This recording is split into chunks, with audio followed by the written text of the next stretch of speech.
छोटा सा गांव था जो धुंधले पहाड़ों के बीच छिपा हुआ था। वहाँ एक शांत और चुपचाप रहने वाली लड़की रहती थी, मिको। उसकी आंखें बड़ी बड़ी और सोच में डूबी रहती थी।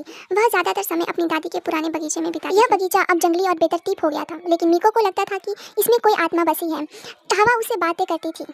उसकी दादी कहा करती थी, इस बगीचे की रखवाली हवा की आत्मा करती है। अगर ध्यान से सुनो तो यह तुम्हें कहानी सुनाएगी। एक सुबह मिको को बगीचे के पुराने सकुरा पेड़ के नीचे एक चांदी जैसे पंखों वाला छोटा पक्षी मिला। उसकी पंख घायल था। मिको ने उसे बड़े प्यार से उठाया और अपने कमरे में ले आई। वह धीरे से बोली, डरो मत, मैं तुम्हारा ध्यान रखूंगी। उस रात खिड़की से एक नरम हवा कमरे में आई।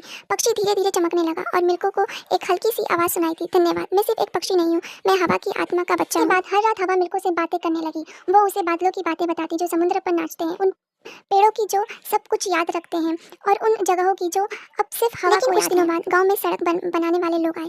वह पहाड़ी काटने चाहते थे, वहाँ वही पहाड़ी जहाँ बगीचा था। गांव के लोग खुश थे, उन्हें लगा इससे तरक्की होगी, मगर मिल्को का दिल सकुला पेड़ के नीचे गई और रोने लगी। तभी हवा जोर से चलने लगी। वो पक्षी उसके गोद से उड़ गया, अब पूरी तरह ठीक। उसके पंखों के चमचमाते बीच जहाँ जहाँ बीज जमीन पर गिरे वहाँ वहाँ जादुई फूल आ गए। गाँव के लोग हैरान रह गए।